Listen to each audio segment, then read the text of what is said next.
I am a gamer, and I've been gaming for most of my life, and it's truly something that I find precious and that I love. I've played many games throughout my life and gone through many different phases and changes, and over the years, my opinions and preferences have changed and altered themselves. And recently, I've been trending way more towards PC gaming. And I've made a video a while back about why I think people should game on PC, but I want to talk about a little bit more about my own personal thoughts in the matter, and why I find myself honestly just being put off of console gaming in general, and that leading me more towards PC gaming as a direct result. Now, as a little bit of context, my PC is not the best. It's about 7-8 years old. I have a 1070 essentially. So I don't have a top-of-the-line modern PC. I'm not rocking a 4090 or whatever. My rig is relatively old, but the 1070 being a good card has managed to hold its own against the modern heavyweights, at least in the 1080p department, and sometimes being able to go to 1440p. It's been kind of old reliable, and despite its hiccups, it has always been relatively stable and good at performing what I needed to do. And I tend to find that a lot of arguments people ascertain or suppose in favor of PC gaming as opposed to consoles stems solely from the power department. That PCs, at least on the high end, can pump out more graphics, more frames, more stability, more whatever, than a console. And while that is certainly true most of the time, unless the port is crappy, I tend to find the reasons that I am gravitating more towards PC gaming fall outside of the power department, so I want to push that to the side and kind of table that discussion for now. I want to talk about those extras, those X factors, those really big pulls that I find have really kept me from going back to solely console gaming. And I can kind of summarize it in one word, and that is freedom. Now, that sounds a little bit tropey and generic and cliche, and I want to really extrapolate on this idea. So let's sit back, relax, and talk about PC gaming. Also, I'll be chugging water throughout this video because my throat is like 9 kinds of dry. I'm making the Gobi Desert look like the Atlantic right now. And I think I bit my lip like 5 different times within the last 24 hours, so if I sound like I'm chewing on a cotton ball, you'll know why. Now, it's important to note that a lot of the things that I'm going to be talking about are merely personal preference. But I'm also a blunt kind of guy, so just understand that what I am talking about is largely personal preference, but these things are important to me. And now, let's talk about backwards compatibility. This has been a big sticking point for me. I don't like buying a game, and then at some point down the line, not being able to play it for whatever reason. I was a massive PlayStation player back in the day. It is the console that got me into gaming to begin with. The PS1, then the PS2. And I have a boatload of PS2 games from back in the day. A lot of those games that I love and cherish that I want to play again, but because I don't have a functioning PS2, and don't want to get bent over sideways by scalpers, all my PS3s that were backwards compatible with the PS2 are busted. And Sony, in their infinite wisdom, decided to have later iterations of the PS3 and then iterations of the PS4 and 5 just to not be backwards compatible, so I have an entire library of games that I truly cherish and that I would love to play again that I simply don't really have access to. Are there workarounds to this? Sure, I could go out and try and find a PS2, but then if I want to make videos or streams about it, I have to do a whole bunch of workarounds, get the wires to work with my Elgato capture card and whatever, and it's just annoying and a headache and friction that I don't believe should be present to begin with. If I look at my back catalog of all my PlayStation games, there's a lot of them that I can't even play because Sony doesn't believe in, or at least modern, backwards compatibility if it's not called the PS4. I have a PS3, but I don't have the wire because Sony, in their infinite wisdom again, decided that, hey,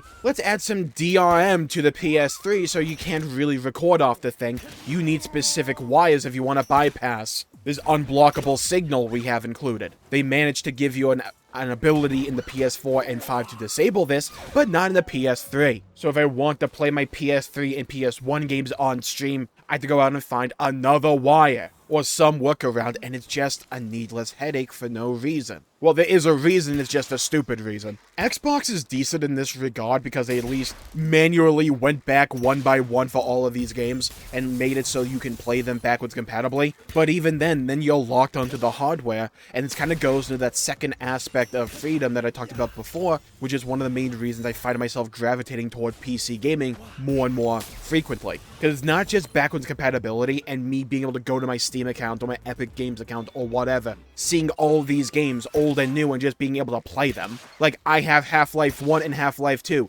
I don't have to worry if they're backwards compatible. I just click download, then it installs, then I hit the play button, and bada boom, it's done. We talk about consoles being plug and play, but honestly, I don't really find that to be mainly the case anymore. At least to any meaningful degree. If I need to get a few frames more from my PC game, I just bump down shadows or whatever, which is like a 5-second fix. Other than that, it's just download, it's installed, and then I just hit play and it boots up. That works for me most of the time now. Whereas on a console, if I get a disc and I put the disc in, I still have to do a download or an install or whatever. So that kind of just like plop in and play mentality that console games used to really have has eroded. It's not completely gone, but it's not as it used to be. But also another factor, I don't like being told how the game has to run. Like, it's cool that a lot of modern console games will at least give you the option for a quality preset or a performance preset, depending upon if you want to value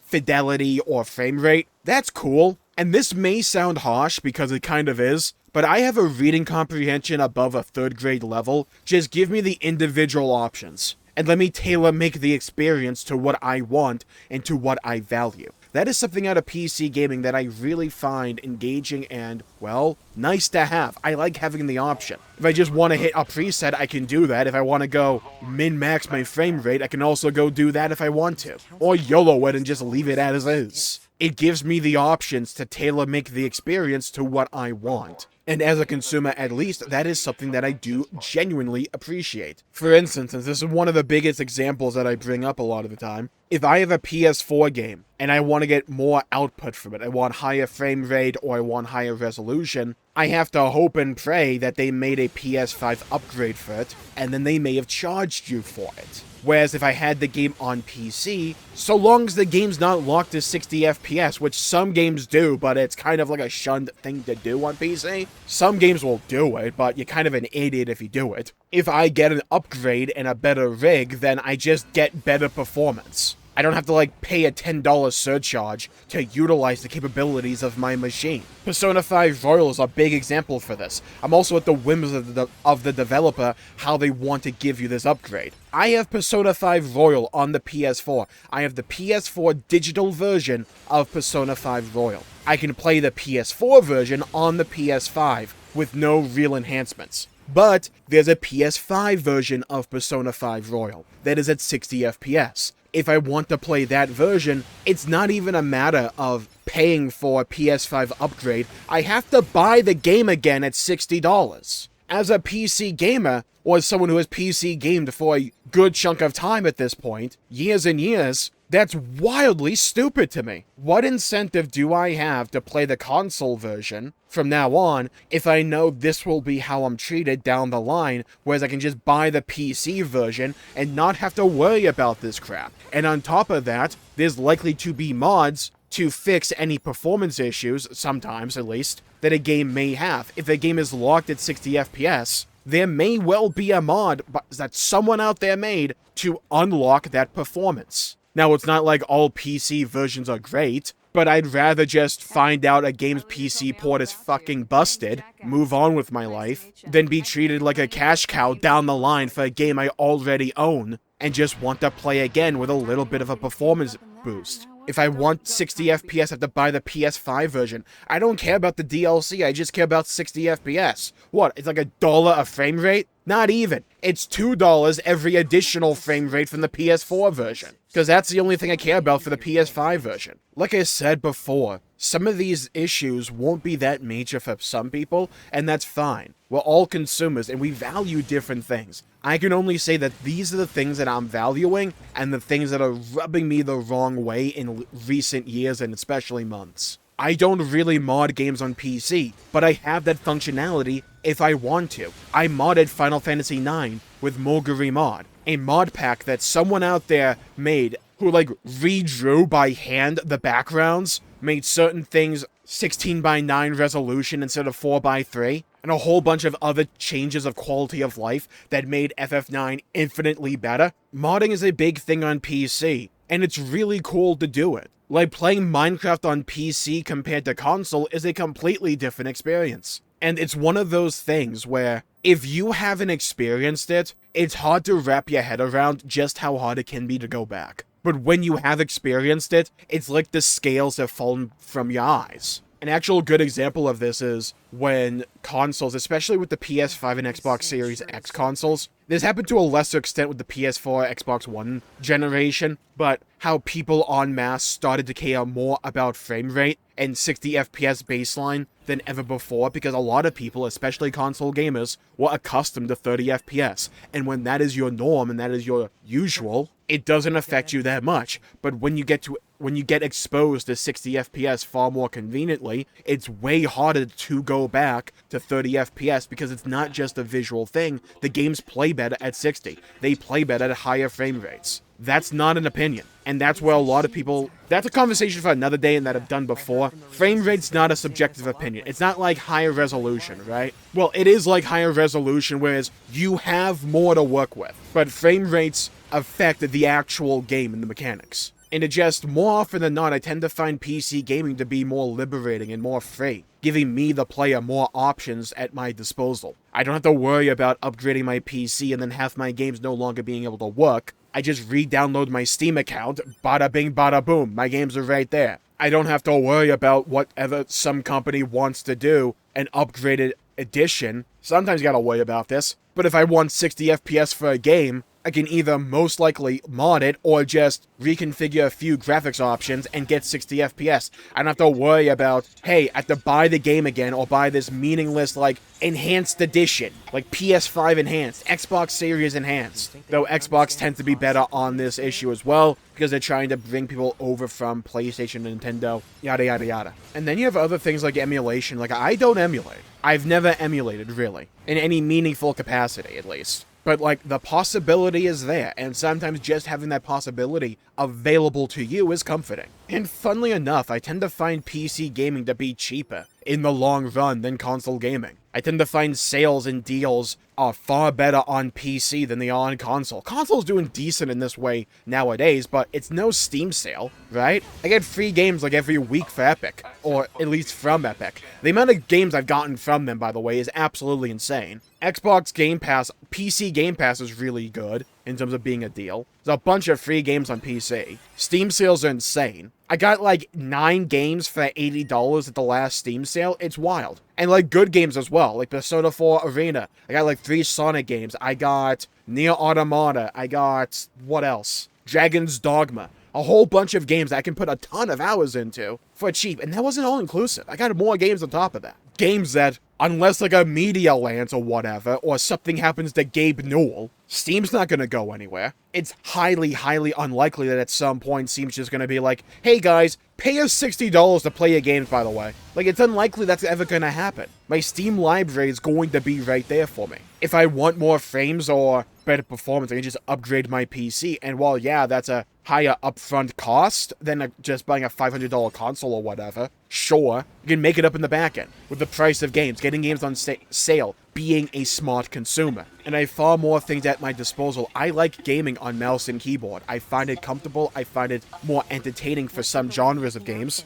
But even then, I have access to a gamepad. I can just plug in my Xbox controller, and nowadays you can like plug in a mouse and keyboard to your Xbox or your PlayStation, but it doesn't work for all the games. It's more native on PC. But what I really wanted to cover in this video is that I tend to find myself playing PC games way more often and being incentivized to play PC games far more often, not just for graphical fidelity, because I think my PS5 is stronger than my PC. But I think potentialities down the line are better on PC. Like, all this new tech coming out from Nvidia and AMD and whatever is really incentivizing and cool for PC game performance. I don't have to worry about backwards compatibility. I don't have to worry about if my game library will work in the future on the next console. I don't have to worry about being told what my games can run at. Like, sometimes games will lock themselves to 60 FPS on PC or whatever, but that's an exception, not the rule. You can technically mod on a console, but I mean, like, come on, let's not compare that to PC modding, right? And even if I don't utilize some of these aspects, they're at least available to me to utilize them when and how I want. And I like having that freedom. I don't like being told how I can consume the thing that I want to consume. You feel me on that one? Like, if I have something, if I have a game, I want to play it my way. The way I find most engaging and most fun. I don't like being told I have to play a game this way. That may matter for some people more than others, but for me, it does matter. So yeah, I think that's kind of my thoughts on one of the main reasons I've been gravitating towards PC gaming. And like, there's a discussion to be had about performance and graphical capabilities of PC gaming. Sure, but this is like one of those avenues that I don't really see console gaming ever changing about themselves. Because, like, don't get me wrong, like, that ecosystem appeals to a lot of people, and that's entirely fine. But I'm just saying that it's not an ecosystem that really appeals to me that much anymore. I don't like gaming on my couch. You can still do that with PC gaming, by the way. Steam has that functionality. And while I'm still technically under the purview of Microsoft because PC, or Steam for when I play Steam games, it's not like being under the Xbox Microsoft umbrella for Xbox, Nintendo for the Switch, or Sony for the PlayStation, where you're locked into exactly how they want things to be done. It's far more customizable on PC, far more freeing, and I like that I can kind of like spread my proverbial wings, if that makes sense. So, let me know in the comments how you feel about this. Do you agree with me? Do you feel there's some aspect of console gaming that really appeals to you that may not appeal to me? Let me know. I'd love to hear your thoughts, hear your opinions, and let me know what was your first console, by the way, or your first game you played on PC. I'd love to hear your thoughts and hear your opinions. Stay safe, have a great day, go play some video games if you can. Make sure to leave a like and subscribe if you want to see more content. I would greatly appreciate it. And hit the bell icon to be notified when I upload and stream in the future. I do game reviews, gaming news, gaming critique coverage, lore synopsis, stuff like that. I love gaming. I love talking about gaming. Join the channel if you love gaming too. Bye-bye, everybody. Until we meet again. Bye-bye.